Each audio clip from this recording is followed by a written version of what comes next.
Hola, bienvenido a PixoGuías. Somos Rodrigo y Sofía y este es un video resumen de la guía Ceneval Egel Plus más 100 reactivos de ejemplo que está disponible en nuestro canal de YouTube. Te dejamos el enlace de ese video en la descripción. En este video únicamente revisaremos ejemplos de reactivos del área que estás viendo en la pantalla en este momento, tal como se pueden encontrar en nuestras guías resueltas. Estos reactivos tienen la misma complejidad que el Egel Plus, por lo que si deseas revisar el video completo con los ejemplos de reactivos de todas las áreas, así como las diferentes versiones de guías que manejamos, te dejamos los enlaces correspondientes en la descripción de este video, así como los enlaces a nuestra tienda en línea y medios de contacto. Recuerda, todos nuestros videos ya cuentan como un muestrario en sí mismo. Sin más, comenzamos. Un grupo de investigadores está estudiando un gen específico en Arabidopsis thaliana, conocido por su papel en la resistencia a condiciones de sequía. Durante la investigación, notan una región del ADN rica en pares de citosina y guanina, CpG, ubicada cerca del sitio de inicio de la transcripción. Quieren entender cómo esta región podría afectar la expresión del gen. ¿Qué aspecto del código genético están investigando? A. El papel de los intrones y exones en el splicing alternativo. B. La influencia de las islas CpG en la metilación y la regulación génica. O C. La función de los codones de inicio y de parada en la determinación del marco de lectura abierto o RF. Respuesta B. La explicación o justificación es que las islas CpG son regiones del genoma donde hay una alta frecuencia de pares de bases citosina-guanina. Estas áreas son propensas a la metilación, que es un mecanismo epigenético utilizado por las células para controlar la expresión génica. La metilación de las islas CpG generalmente silencia la expresión génica y es crucial para procesos como la inactivación del cromosoma X y la supresión de elementos genéticos móviles. En un experimento, los bioquímicos están evaluando la eficiencia de la enzima exocinasa en la glucólisis bajo diferentes condiciones. Se centran en medir la cantidad de ATP generada, sabiendo que la exocinasa cataliza el primer paso y consume una molécula de ATP. Para determinar la actividad óptima que conduce a la mayor producción neta de ATP, ¿qué variable deberían considerar ajustar primero? A. La concentración de sustrato, glucosa, presente en la reacción. B. La cantidad total de NADH en la célula. O C. El pH del citosol fuera de la gama normal, que es de 7.0 a 7.4. La respuesta correcta es la concentración del sustrato. La explicación es que la actividad enzimática es altamente dependiente de la concentración de sustrato, siguiendo la cinética de Michaelis-Menten. En el caso de la exocinasa y la glucólisis, asegurar una concentración óptima de glucosa es crucial, ya que es el sustrato inicial para la generación de ATP. Las otras variables, aunque son importantes, no son el primer factor que los científicos ajustarían para optimizar la producción de ATP en este contexto. Un equipo de microbiólogos está investigando una nueva cepa de Lactobacillus detectada en muestras de yogurt. Para garantizar la pureza de la cultura o del cultivo durante sus estudios y evitar la interferencia de microorganismos contaminantes, necesitan aplicar un método de esterilización efectivo antes de iniciar las pruebas de fermentación. Sin embargo, también deben asegurarse de preservar la viabilidad de las bacterias Lactobacillus. ¿Cuál sería el método más adecuado para este propósito? A. Autoclavado o autoclave a 121 grados centígrados durante 15 minutos para eliminar todos los microorganismos y endosporas. B. Filtración utilizando una membrana con porosidad adecuada para retener contaminantes, pero permitiendo el paso del lactobacillus. O C. Irradiación ultravioleta directa durante 30 segundos para desactivar el ADN de microorganismos potencialmente contaminantes. Respuesta B. La explicación es que la filtración es un método de esterilización que no implica calor ni radiación y ambos pueden ser dañinos para las células vivas. Utilizando una membrana con el tamaño de poro correcto, es posible separar eficazmente los microorganismos contaminantes del cultivo de interés, cultivo o cultura, ya que lo puedes encontrar con diferentes nombres, en este caso Lactobacillus, lo que permite su estudio en condiciones óptimas sin afectar su viabilidad o características. En un experimento avanzado, un grupo de científicos, trabajando con células eucariotas, notó una perturbación en el tráfico vesicular. Una proteína fluorescente, que típicamente señala el tránsito hacia el aparato de Golgi, se retenía inusualmente en vesículas cercanas al retículo endoplásmico. A pesar de no observar cambios en la morfología celular general ni en otras vías de transporte intracelular, este fallo específico en el sistema vesicular sugiere una anomalía a nivel molecular. Basándose en estos hechos, ¿cuál sería una hipótesis válida para explicar este fenómeno? A. Incompetencia en las proteínas G reguladoras involucradas en el reconocimiento y fusión de las vesículas transportadoras. B. Saturación de chaperonas en el retículo endoplásmico inhibiendo el plegamiento de nuevas proteínas. O C. Interferencia de microARNs en el proceso traduccional, dando lugar a la síntesis de proteínas marcadoras defectuosas. Respuesta A. La explicación es que el correcto direccionamiento de vesículas entre el retículo endoplásmico y el aparato de Golgi depende de las proteínas G reguladoras, que orquestan la función vesicular mediante la correcta señalización y reconocimiento. Vamos un poquito más rápido ya que quedan bastante reactivos. Investigadores de una universidad en México están estudiando la resistencia a ciertos fármacos en líneas celulares cancerosas. Observan que, tras el tratamiento, las células modifican su patrón de secreción de proteínas, enviando una cantidad inusual de proteínas de señalización al espacio extracelular. Esta alteración no parece estar relacionada con la síntesis de proteínas ni con la regulación génica. Dada la especificidad del fenómeno en el contexto de la ruta secretora, ¿cuál es el mecanismo más probable detrás de esta respuesta celular? Respuesta C. Nos vamos a ir más rápido, nos vamos directo a la respuesta y la explicación. C es el aumento de la actividad de las proteínas SNARE, impulsando una mayor fusión de vesículas con la membrana plasmática. Las opciones B y C no son correctas, y la explicación es que las proteínas SNARE son cruciales en el último paso del proceso de secreción celular, facilitando la fusión de las vesículas secretoras con la membrana plasmática. Una actividad aumentada de estas proteínas podría explicar el incremento en la secreción de proteínas, ya que promueven la fusión vesicular y se permite hacer una exocitosis más frecuente o voluminosa sin alterar la síntesis de proteínas o la regulación génica. Un equipo de biotecnología observa una disminución en la tasa de proliferación celular en cultivos sometidos a estrés nutricional. Las células parecen detenerse en una fase particular adaptándose para evitar la división en un entorno de recursos limitados. ¿Qué fase del ciclo celular es crítica para decidir si las condiciones son aptas para continuar con la división celular, especialmente cuando los nutrientes son escasos? A. Metafase, porque el estrés nutricional podría afectar la alineación de los cromosomas. B. G1S, debido al control del punto de restricción que previene la síntesis de ADN en condiciones desfavorables. O C. Anafase, ya que la falta de nutrientes puede interferir con la separación de cromosomas hermanos. Respuesta B. G1S. Y es que la fase G1S es esencial en la regulación del ciclo celular, ya que en este punto, conocido como punto de restricción, la célula evalúa las condiciones externas antes de comprometerse con la replicación del ADN. Bajo estrés nutricional, este punto es donde la célula decide no avanzar al ciclo de síntesis de ADN, conservando así sus recursos y manteniendo la integridad genómica. Biotecnólogos de un laboratorio en la Ciudad de México estudian plantas cuyo color de flor es controlado por un gen con alelos para rojo dominante y blanco recesivo. Al cruzar dos plantas de flores rojas, surge la incógnita sobre la homocigosidad o heterocigosidad de las plantas progenitoras. ¿Qué método permitiría discernir esta información genética crucial de manera más directa? Bien, nos vamos directamente a la respuesta, que es la A, y dice que es A. Realizar un retrocruzamiento de las plantas de flores rojas con plantas de flores blancas para observar el fenotipo de la descendencia. En este caso, la explicación es que el retrocruzamiento es una técnica que permite identificar si un individuo con un fenotipo dominante es homocigoto o heterocigoto para ese rasgo.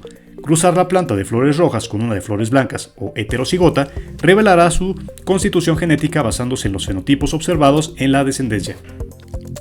En un laboratorio de biotecnología, los científicos buscan estudiar la reparación de dímeros de timina-timina, o TT, en una cepa bacteriana específica, esencial para entender mecanismos de resistencia a mutaciones. Para ello, necesitan primero inducir la formación de estos dímeros y luego analizar los procesos bioquímicos de reparación. ¿Cuál es la técnica adecuada para iniciar ese estudio? Bien, nos vamos directamente a la respuesta, que es la A, y dice que es A. Exponer las células bacterianas a luz UV o ultravioleta generando dímeros TT, seguido de un análisis mediante espectrometría de masas para estudiar las proteínas reparadoras involucradas. La explicación es que la luz ultravioleta es una herramienta eficaz para inducir dímeros de timina, una forma específica de daño en el ADN. La espectrometría de masas permite posteriormente identificar y analizar las proteínas involucradas en el complejo proceso de reparación del daño inducido.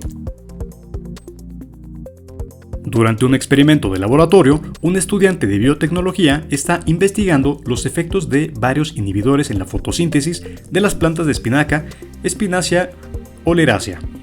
Decide utilizar un compuesto que se sabe que interrumpe específicamente el flujo de electrones en el fotosistema 2. La consecuencia más directa de aplicar este inhibidor en la fase luminosa de la fotosíntesis será A. Reducción en la producción de NADPH. B. Aumento en la producción de oxígeno. O C. Incremento directo en la síntesis de glucosa. Respuesta A. Reducción en la producción de NADPH. Y la explicación es que al interrumpir el flujo de electrones en el fotosistema 2, se obstaculiza la cadena de transporte de electrones esencial para la generación de ATP y la conversión de NADP más a NADPH. Esta interrupción conduce a una disminución en la disponibilidad de NADPH, una coenzima crucial para las reacciones de la fase oscura de la fotosíntesis o ciclo de Calvin. En un estudio sobre la fotosíntesis en plantas de maíz, maíz, los investigadores están utilizando un inhibidor químico conocido por bloquear la fotólisis del agua, un proceso que ocurre en el fotosistema 2. Al aplicar este inhibidor durante la fase luminosa de la fotosíntesis, el efecto es más probable que observen los científicos. El efecto que es más probable que los investigadores observen es A. Disminución en la liberación de oxígeno al ambiente. B. Aumento en la captación de dióxido de carbono. O C. Incremento en la producción de fructosa. Respuesta A. La explicación es que la fotólisis del agua es un componente crítico de la fase luminosa de la fotosíntesis, ocurriendo en el fotosistema 2, donde el agua se descompone para liberar electrones, protones y oxígeno. El oxígeno producido se libera al ambiente y es una señal indicadora del proceso fotosintético. Se inhibe la fotólisis, se espera una reducción, si se inhibe la fotólisis, se espera una reducción notable en la liberación de oxígeno. Un grupo de investigadores está estudiando los mecanismos de homeostasis en células animales, específicamente en lo que respecta al mantenimiento de las concentraciones de iones. Introducen un compuesto que inhibe selectivamente las bombas de sodio-potasio ATPasa en células de mamífero cultivadas in vitro. El siguiente efecto es más probable que ocurra en estas células debido a la inhibición de esta bomba iónica. A. Despolarización de la membrana celular. B. Incremento en la fosforilación oxidativa. O C. Aumento en la síntesis de proteínas intracelulares. La respuesta correcta es la A, que es la despolarización de la membrana, y es que la bomba de sodio-potasio ATPasa es esencial para mantener el potencial de membrana y el equilibrio iónico celular, impulsando la salida de sodio e ingreso de potasio en contra de sus gradientes de concentración, lo cual es energéticamente costoso, ya que requiere ATP. Si se inhibe, se altera el balance iónico, lo que conduce a una despolarización de la membrana, afectando así a la homeostasis celular. Durante un seminario avanzado sobre metabolismo energético, se le pide a un grupo de estudiantes que analicen y ordenen ciertos pasos críticos involucrados en la glucólisis. Se les presenta un extracto de una mezcla de reacciones en desorden e incompletas que ocurren durante la fase de pago de energía de la glucólisis en una célula eucariota. Considerando las enzimas involucradas, la siguiente secuencia representa el orden correcto de estas reacciones. Bien, como son bastantes, nos vamos directo a la respuesta, que es la C. Veamos que es 1, 2, 3, justamente en este orden, que es producción de 1,3-bifosfoglicerato por acción de la enzima gliceraldehído 3-fosfato deshidrogenasa. Luego es 2, conversión de 1,3-bifosfoglicerato a 3-fosfoglicerato por la enzima fosfoglicerato quinasa o sinasa, PGK. Y finalmente 3, producción de piruvato mediante la enzima piruvato sinasa o quinasa. En este caso, respuesta correcta, C. Bien, puedes ponerle pausa al video para revisar la explicación. Durante una práctica de laboratorio de bioquímica, a los estudiantes se les asigna la tarea de reconstruir la secuencia de eventos en la fase preparatoria de la glucólisis. Se enfocan en la segmentación de la glucosa de 6 carbonos en 2 moléculas de 3 carbonos. Sin embargo, los pasos presentados en sus notas están desordenados. Dadas las siguientes reacciones enzimáticas, la secuencia correcta en la que ocurre durante la fase de la glucólisis es... Bien, tenemos aquí la respuesta correcta, que es la B, que nos dice que es 1, 2, 3. Entonces 1 es fosforilación de la glucosa por exocinasa o exoquinasa para formar glucosa 6-fosfato. Luego es 2, conversión de fructosa 6-fosfato en fructosa 1,6-bifosfato por la acción de la fosfofructoquinasa o fosfofructosinasa 1, PFK1. Y finalmente 3, segmentación de fructosa 1,6-bifosfato por la enzima aldolasa, resultando en 2 moléculas de 3 carbonos, dihidroxiacetona fosfato y gliceraldehído 3-fosfato. Respuesta B. Puedes ponerle pausa al video para revisar la explicación. En una conferencia sobre biotecnología, el panel discute la importancia del ciclo de Krebs en la bioingeniería y su papel crucial en la modificación genética de organismos para la producción industrial. Uno de los panelistas pregunta cómo la manipulación del ciclo de Krebs puede resultar beneficiosa en contextos biotecnológicos específicos. Considerando las funciones centrales de este ciclo, ¿cuál de las siguientes aplicaciones podría ser la más directamente influenciada por modificaciones enzimáticas en el ciclo de Krebs? Bien, nos vamos directo a la respuesta, que es A, y es aumento de la producción de ácido cítrico en aspergillus niger mediante la sobreexpresión de la enzima citrato sintasa. En este caso, la explicación es que el ciclo de Krebs es fundamental para la producción de metabolitos clave y energía, y su manipulación puede tener aplicaciones industriales. Puedes ponerle pausa al video para revisar el resto de la explicación. Durante un proyecto de investigación en biotecnología vegetal, se busca optimizar la producción de antioxidantes mediante la manipulación genética de la ruta de las pentosas fosfato en plantas. El equipo de investigación se centra en la fase oxidativa, donde la glucosa 6-fosfato se oxida, generando NADPH y ribosa 5-fosfato. Considerando las enzimas involucradas en esta fase, la estrategia que podría ser la más efectiva para aumentar la producción de NADPH y por ende reforzar la capacidad antioxidante de la planta es respuesta B, sobreexpresión de la glucosa 6-fosfato deshidrogenasa para aumentar la oxidación de la glucosa 6-fosfato. Las opciones A y C no son correctas. La explicación la puedes ver al ponerle pausa al video. En un experimento de laboratorio, se estudia la reacción catalizada por una enzima que convierte el sustrato A en producto B. Los datos iniciales muestran que la concentración de A es de 2 mol litro y la energía libre de Gibbs, justamente indicado por este símbolo que es delta G grados, es de menos 30 kilojoules mol para la reacción. Al alcanzar el equilibrio, se determina que la concentración de B es de 3 mol litro. Con estos datos, la energía libre de Gibbs para la reacción en las condiciones del experimento delta G es de A menos 10 kilojoules mol, B 0 kilojoules mol o C 10 kilojoules mol. Respuesta correcta B. Como pueden venir muchos reactivos de este tema, vamos a revisar cómo se llega a la respuesta correcta. La explicación es que la energía libre de Gibbs se puede calcular utilizando la ecuación que vemos a continuación, que es el delta G menos el delta G grado más RT por el logaritmo Q, donde delta G grado es la energía libre estándar de Gibbs, R es la constante de los gases, que es 8.314 joules mol K, T es la temperatura en Kelvin y Q es el cociente de reacción. En el equilibrio, delta G es 0 y Q es igual a la constante de equilibrio KEQ. Sin embargo, en condiciones que no son de equilibrio, como en este experimento, antes de que se alcance el equilibrio, delta G no es 0, dado que la reacción es exergónica, o sea, el delta G grado es negativo y la concentración del producto B es mayor que la del sustrato A. Se deduce que la reacción ha procedido hacia la formación del producto, pero aún no ha alcanzado el equilibrio, lo que indica que delta G debe ser negativo y menor que delta G grado, en este caso menos 10 kilojoules mol, mostrando que la reacción es espontánea y aún tiene potencial para continuar hasta que se alcance el equilibrio. Respuesta correcta, A. En una empresa biotecnológica, los investigadores están trabajando en la caracterización completa de las variantes genéticas en pacientes con una enfermedad degenerativa rara. Buscan un enfoque que les permita analizar simultáneamente la expresión de miles de genes, identificar variantes genéticas específicas y entender las complejas redes de interacción entre proteínas.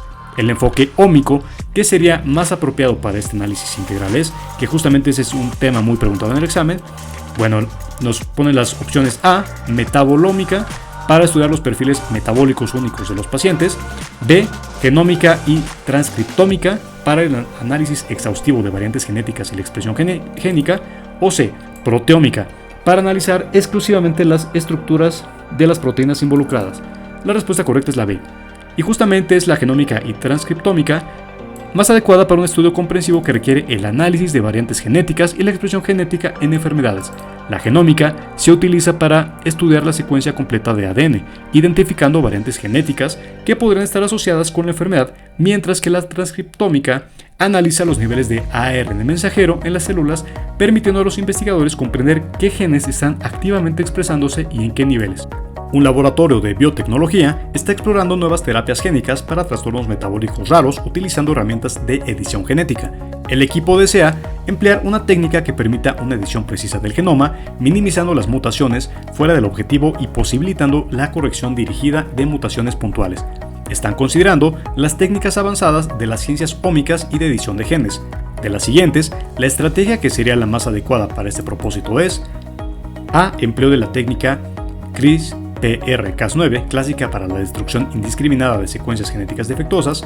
B. Implementación de CRISPR PRCAS9 con la homología dirigida HDR para la corrección precisa de mutaciones específicas, o C. Aplicación de secuenciación de ARN de célula única para identificar expresiones génicas anómalas. Respuesta B. La explicación la puedes ver al ponerle pausa al video. Las siguientes reacciones forman parte del ciclo de Krebs. El primer paso inicia con la formación de citrato, reacción que es catalizada por la enzima citrato sintasa. Ordene las reacciones posteriores que participan en su regulación para dar continuidad al proceso. Nos vamos directamente a la respuesta, que es la B, y vemos que iniciamos con el 3, que es formación de isocitrato por acción de la enzima aconitasa. 2. Formación de alfa-cetoglutarato, donde participa la enzima isocitrato deshidrogenasa. 1. Formación de succinato, catalizada por la enzima succinato-teonasa. 4. Formación de fumarato, donde está involucrada la enzima succinato deshidrogenasa. Y finalmente 5. Formación de succinil-CoA o succinil-coenzima A. Y dióxido de carbono, la enzima que interviene en esta reacción es la alfa-cetoglutarato deshidrogenasa. Respuesta B. Las siguientes reacciones forman parte de la glucólisis. El primer paso inicia con la fosforilación de la glucosa a glucosa 6-fosfato por la enzima hexoquinasa. Ordene las reacciones posteriores que participan en su regulación para dar continuidad al proceso. Nos vamos a la respuesta, que es la A, y nos dice que primero es 5. Isomerización de glucosa 6-fosfato a fructosa 6-fosfato por la enzima fosfoglucosa isomerasa. Posteriormente es 1. Transformación de fructosa 6-fosfato a fructosa 1,6-bisfosfato catalizada por la enzima fosfofructoquinasa. Posteriormente es 2. Formación de dihidroxiacetona fosfato de HAP a partir de fructosa 1-bisfosfato. Luego es 3. Transformación de 3-fosfoglicerato a 2-fosfoglicerato por acción de la enzima fosfoglicerato mutasa. Y finalmente 4. Formación de piruvato y producción de ATP a partir de fosfoenolpiruvato, donde está involucrada la enzima piruvato quinasa o piruvato sinasa. Respuesta A. Las siguientes reacciones forman parte de la ruta de las pentosas fosfato. El primer paso inicia con la oxidación de la glucosa 6-fosfato a 6-fosfoglucono delta-lactona por la enzima glucosa 6-fosfato deshidrogenasa. Orden de las reacciones posteriores que participan en esta ruta. Nos vamos a la respuesta, que es la A, y vemos que justamente va en orden: 1, 2, 3, 4, 5. 1. Transformación de 6-fosfoglucono delta-lactona a 6-fosfogluconato por la enzima lactonasa. 2. Formación de ribolosa 5-fosfato y producción de dióxido de carbono a partir de 6-fosfogluconato por la enzima 6-fosfogluconato deshidrogenasa. 3. Isomerización de ribolosa 5-fosfato a ribosa 5-fosfato por la enzima ribosa 5-fosfato isomerasa. 4. Transformación de ribosa 5-fosfato a gilulosa 5-fosfato por la enzima ribosa 5-fosfato epimerasa.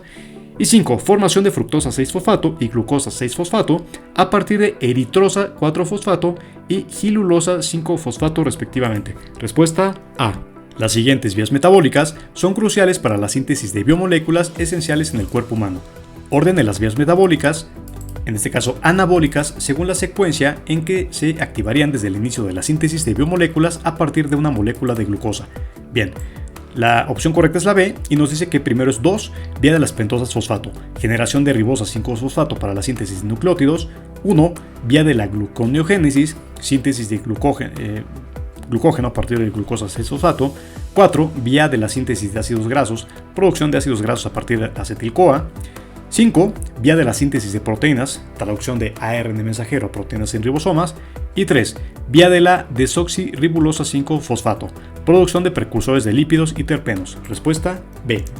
En este caso, la explicación la puedes ver aquí, puedes ver exactamente por qué iniciamos con la vía de las pentosas, luego vía de la gluconeogénesis, vía de la síntesis de ácidos grasos, de proteínas y finalmente de desoxirribosa 5-fosfato. Prácticamente el orden propuesto refleja una progresión lógica en la que la glucosa se utiliza primero para producir biomoléculas esenciales o nucleótidos, y luego para almacenamiento como el glucógeno y ácidos grasos, y finalmente para la producción de lípidos y terpenos más complejos. Las siguientes reacciones forman parte de la glucogenólisis, el proceso catabólico en el cual el glucógeno se descompone para liberar moléculas de glucosa a glucosa 6-fosfato. Orden de las reacciones según la secuencia en que se activarían desde el inicio de la degradación de una molécula de glucógeno. En este caso la respuesta correcta es la B, y bueno, pues tenemos un orden casi perfecto. Dice que es 1. Liberación de glucosa 1-fosfato de las unidades de glucosa en la cadena de glucógeno por la enzima glucógeno fosforilasa. 2. Conversión de glucosa 1-fosfato a glucosa 6-fosfato por enzima fosfoglucomutasa. 3. Remoción de las ramificaciones de glucógeno por enzima llamada enzima de branching o desramificadora. O 4-alfa de glucanotransferasa.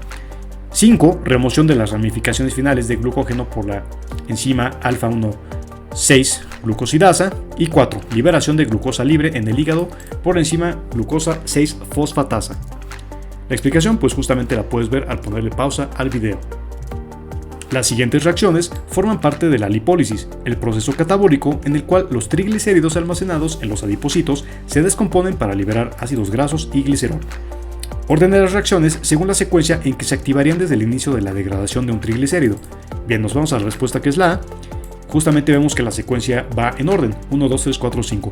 Te dejamos este reactivo para que le puedas poner pausa al video y lo puedas analizar por tu cuenta y pues en el ritmo que tú lo desees. Las siguientes reacciones forman parte de la beta-oxidación, el proceso catabólico en el cual los ácidos grasos se descomponen en la mitocondria para formar acetil-CoA o acetilcoenzima A.